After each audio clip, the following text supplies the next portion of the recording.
Welcome to Loud and Clear, a podcast dedicated to amplifying the voices of women in music. I'm your host, Olivia Adams, and today I have the pleasure of speaking with Robin Stewart, who's going to be talking with us about Women in Music Canada. Women in Music Canada is a registered nonprofit organization and one of the largest music industry associations in Canada. The organization is dedicated to fostering gender equality in the music industry through the support and advancement of female professionals and creatives at every stage of their career. The goal is to strengthen the social-economic balance of the music industry by providing professional development, support, and resources for the community. Women in Music hosts educational, career development, and networking events alongside broader programming initiatives, industry engagement, research, and advocacy to serve the needs of the diverse community. Their panels, seminars, webinars, and workshops and performances serve to educate, empower, and celebrate female contributions to the music world and strengthen community ties. I'm so pleased to have Robin here talking with me today. Welcome, Robin. How are you doing?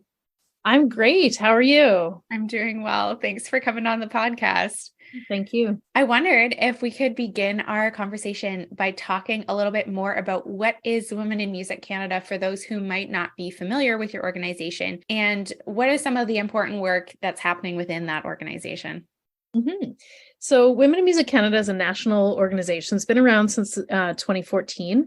But in the last year, you will have likely seen it a lot more because we are ramping up a lot more programming and doing a lot more across the country in the past year. We now have representation of regional chapters in each of the provinces and working with the territories as well as our national body. We've, like your description said, we have done a handful of programming opportunities this year, including an entrepreneur accelerator and a day of workshops for International Women's Week, as well as a series specific to the live sector across the country that same week. And we launched this year our first Women in Music Canada Honors Award program, celebrating, elevating, and showcasing different artists and industry across the country who are doing incredible projects. So some of our key pieces this year, and a lot more with advocacy and research coming in the next year. Fantastic. The honors and awards were actually how I came to find out that Women in Music Canada was an organization that exists. And I've started since following you and reading a lot of the research that's coming out and looking into more of the work that you're doing. And so I was really pleased that you were able to come on the podcast to talk about it. Several of our previous podcast interviewees actually won some honors, which is sort of how I found out about the organization, which is just incredible. So one of the things I really love about your organization is that it sort of represents multiple career paths within the membership. You don't just cater to composers or conductors, or you're not just in classical or just in the pop music industry. It's sort of across all demographics. Can you talk a bit more about that? Why was it important to have the organization represent women and gender nonconforming folks in all music spaces?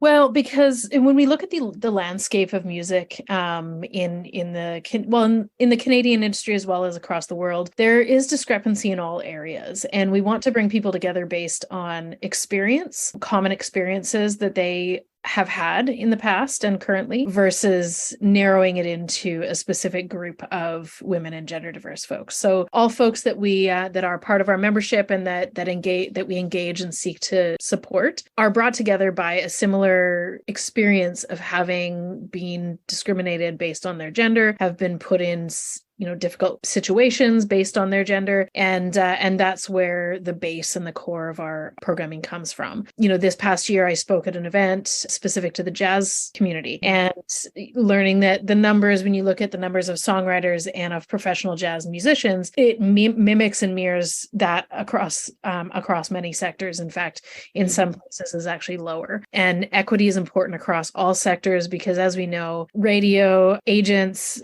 booking festivals, etc., some are narrowed to specific genres and some are not. And ultimately, we're going to be better across the whole industry if we support the growth and development of safer spaces and more equitable spaces for all. Mm-hmm. So what do some of those, you talk about safe and more equitable spaces. What does that practically look like, and how is Women in Music sort of facilitating the creation of some of those spaces? Yeah, well, I mean, when we work at our Entrepreneur Accelerator, for example, we're working with a lot of artists in industry who are looking at their careers as a business in the early phase of their career and giving them a unique training to make sure that those businesses that they're starting are successful and that they're set up with the tools to create that space. And in doing that and in creating that as a programming piece that is specific to women and gender diverse folks, they can feel safe to explore and to create those businesses that they're working on. And from there, that's the beginning of the pipeline, really, where we're creating more diverse and more equitable spaces in the starting phase of a career.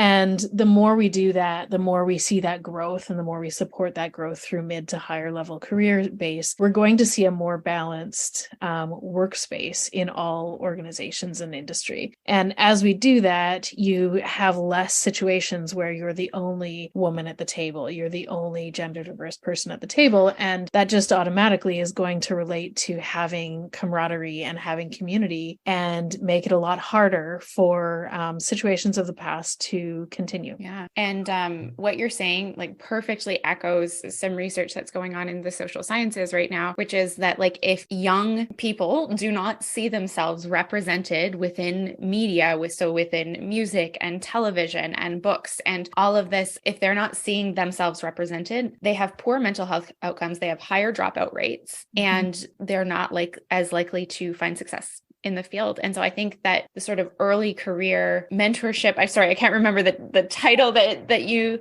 use, but sort of the mentorship that's going on in that early career is setting up musicians, that might not have even been born yet, right? Yeah, absolutely. I mean, I've been in the industry for going on 21 years now. And I think back to, these conversations around equity have been going on for several years, but in the early days of my career, it was not uncommon to go a whole week without having a single meeting with a woman, to work in a team where I was the only woman at the table. And then when we start diving into women of color and to this LGBTQIA community and gender diverse trans community, there's even less. And so it's we are moving forward from that 20 years ago past that I'm starting my base on, but we're not moving fast enough. We're not there yet. And there's a lot of areas that are still very discrepant. And we just truly believe that with allies and women in the industry who are doing great things, bringing everyone to the table to have that more equitable space is really a direction we need to go, and we need to go quickly if we're going to make change. I mean, the past few years have really gone backwards in terms of equity, seeing more women leaving the workforce with COVID's, and we're coming past that. I want to say, knock on wood, but it's something that's really put a halt or a backpedal on the work we've been doing the last few years. So, now's the time to jump on it, to make these changes and to make changes in sustainable ways that can keep moving forward themselves. Mm-hmm, mm-hmm. Because your organization is across Canada, you touched on it earlier that you're starting to develop province-specific chapters or within the organization. Within that, are you doing events to sort of coordinate and sort of connect other industry professionals specific to each province?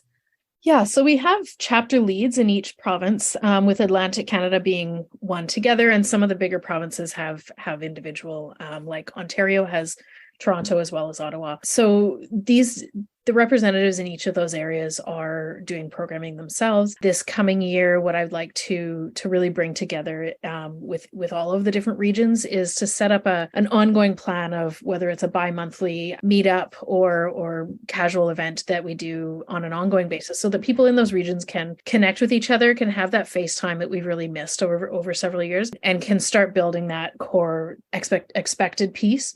And then additional programming from those chapters will be on top of that comes and goes as they wish. So definitely each of the chapters does their work in terms of regional. It bleeds into our national, because the reality is I'm based in Winnipeg. The company's based in Ontario, nationally incorporated, but we can't be everywhere, and we can't. It's not feasible financially, time wise. I have kids, or good for the planet for me to be everywhere.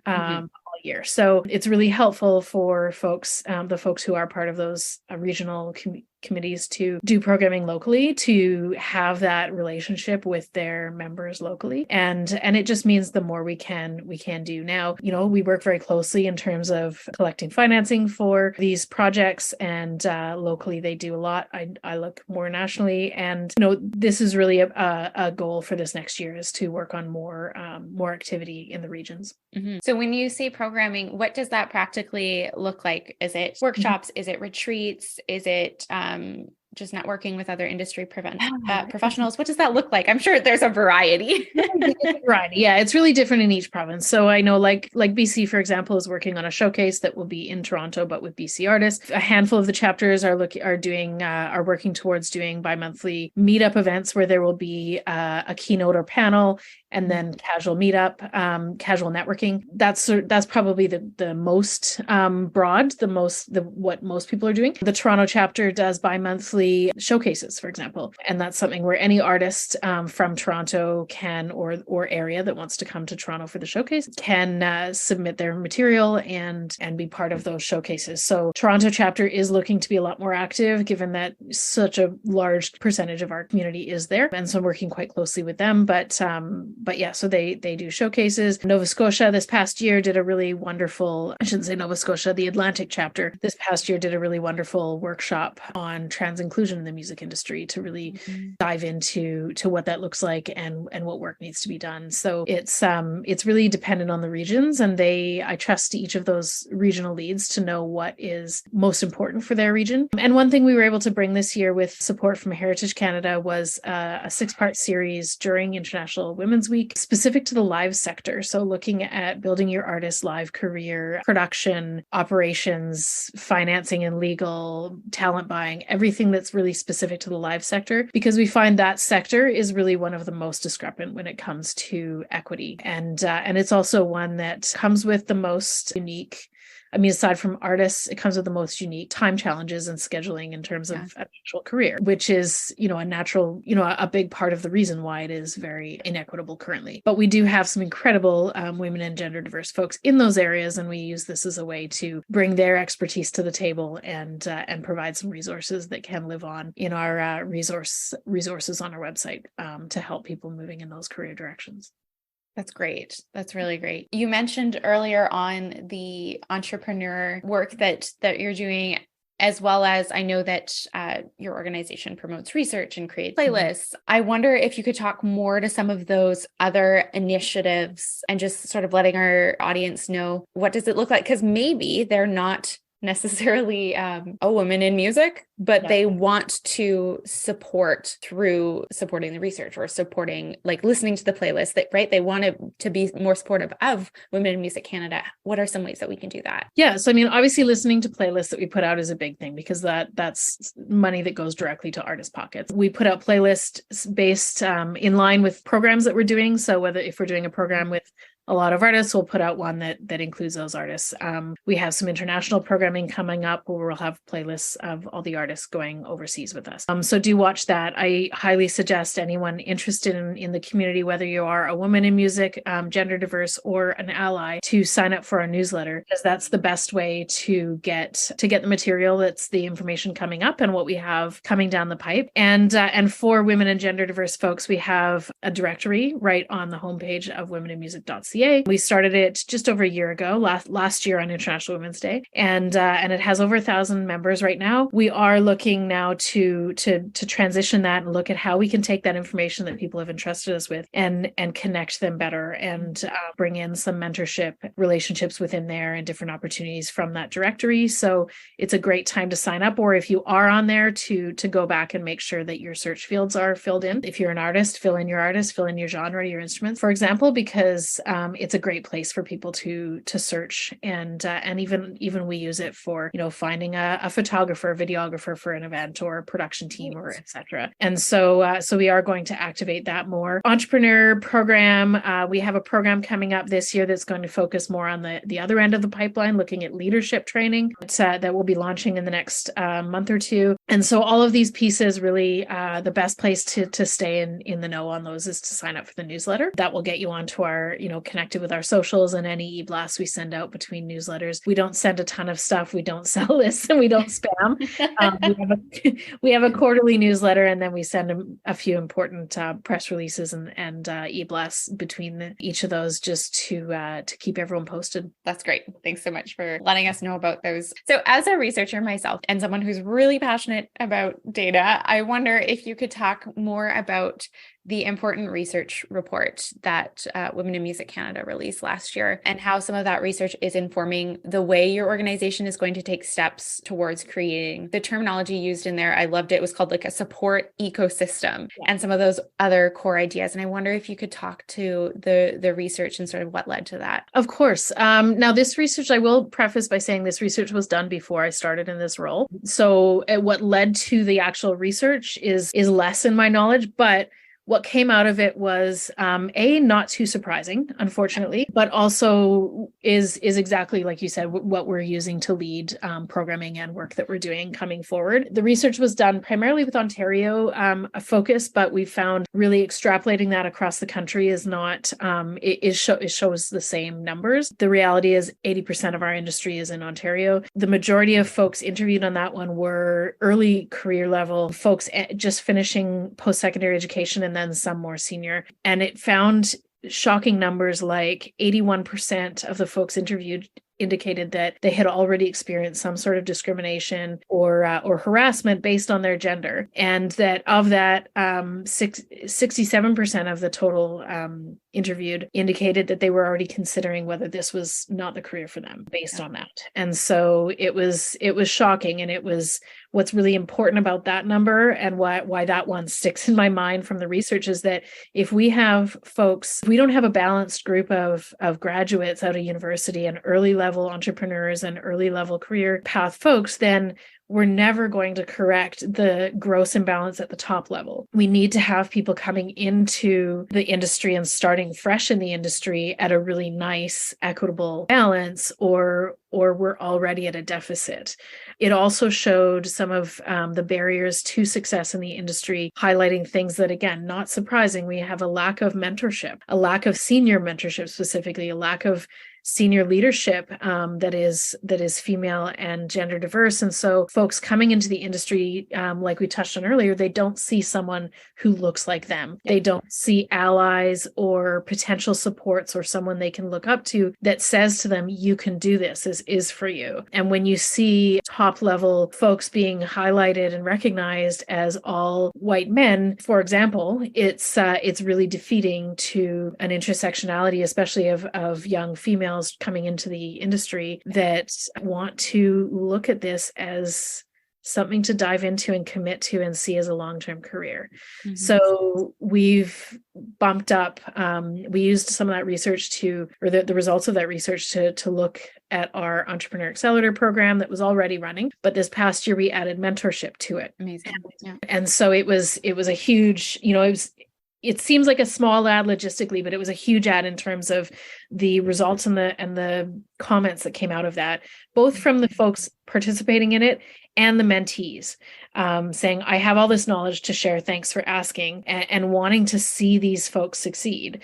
And so we are working with partners to start a program that will also look to take folks from mid-level management and give them the skills to advance to those senior roles as they come up in the coming year. And again, it will have mentorship as well. So just sort of blending into all of our programming, that mentorship aspect, because we find that it's not just mentees looking for support. There are so many women in the industry and gender diverse folks in the industry wanting to share their knowledge and looking for the right way to do that. So that is one thing that's so beautiful about the Canadian ecosystem of music, is that most people in music are keen to share their knowledge, want to see people succeed, and genuinely see that just helps us all. Yeah. I think that mentorship piece is so crucial, right? Like, especially considering the research, like if we don't have that sort of modeling happening. I know that when I was in my master's, and I'm in the classical music world and education field there, and I had a professor sit me down and say, okay, just so you know, like, I'm going to preface, because this is what's commonly said in the field. And just so you know, you're going to receive a lot of pushback. And she wasn't wrong. And it was also like, well, I mean, this is the 21st century. Like you would have thought that we would be more progress in this, and it's definitely exacerbated for people who are also gender diverse and the 2S LGBTQI community. That sort of isolation is often far more exaggerated, right? Of course. Well, if we have some listeners that are thinking, hey, this might be a great organization to join, this sounds great, I wonder if you could outline what is some of the criteria for being involved with Women in Music Canada. Well, I mean, I wouldn't say criteria, so to speak. Like, we're looking to power in numbers. We want to connect everybody. We are, like I said, we are looking to build out new ways of connecting our membership. The only thing you have to do to become a member right now is sign up for our newsletter. You check off, yes, I want to be a member. You can check off, you can do that in the process of joining the directory, which is the more engaged level of it as well. And highly recommend that, and recommend sharing anything you wish people to see when you do fill out the directory. We are working towards, I've been in this role 7 months now, 8 months. I'm working towards building out those membership values, value prospect. And that's something that we're actually putting out a short survey on in our newsletter in the next week as well, to see how we can meet our membership better. But the only thing you need to do is go to womeninmusic.ca, sign up for the directory and or newsletter, and you're in. And you'll get all of our information. And anyone who wants to be more involved in terms of linking to your regional chapter, we have those right on the site to connect with as well. Or if anyone is interested in, say, volunteering or supporting or showing something else, they can absolutely just reach out to me directly. Incredible. That's amazing. So I'll make sure to have all of that linked in the show notes for this episode. Well, it's been a pleasure getting to chat with you. Is there anything that we missed that you want to talk about in regards to the organization? I don't think so. I mean, I think we hit a really, really wide range, and I think there's a lot of things I'm excited about that are coming down the pipe but aren't quite ready to share. So thanks for having me on, but do watch for what we have coming up in this next year.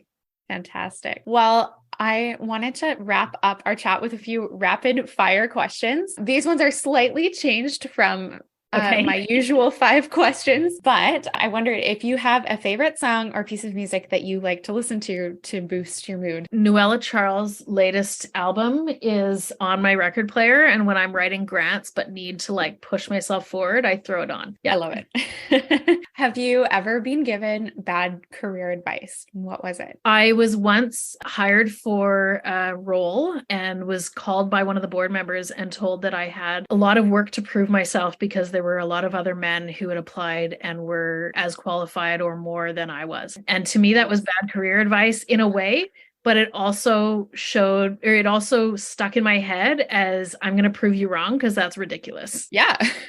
What is flip side? What's some good career advice you can pass on to those working in the industry? Good career advice. I think that we're in a world where social media and feedback can be really hard to take and can be mentally challenging. And I was at a moment where I was really struggling with that and questioning whether I was in the right role. I spoke with a colleague who told me, who had seen even more than I was seeing in his career, but he said to me, at the end of the day, you need to know that you're a good person, that you're doing what you're doing because you think it's the right thing to do. And if that all checks out, then nothing else matters. And it really helps get perspective, I found, and it's helped push me through a few more difficult times in my career. Yeah. What are you listening to right now? Although I think you sort of answered that with your favorite song. You know what? I listened to a lot, and I got a record player recently and went and got a bunch of older stuff, like old Madonnas and Elton Johns and stuff like that. Yes. Just things that I know that I can shut my brain off a bit with. But honestly, I dive into music that's sent through applications and listen to everything right now. What a lucky part of the job that you get to sort of connect with all of the new music that's artists and the new music that's coming out. That's awesome. Well, thank you so much for coming on Loud and Clear. Do you mind letting our audience know where to find you and more about Women in Music Canada? And I'll make sure to have everything linked in the show notes. Absolutely. So womeninmusic.ca, Women in Music Canada for any of our social platforms, and for me, Robin at womeninmusic.ca. Amazing. Thanks so much for coming on, Robin. Thank you.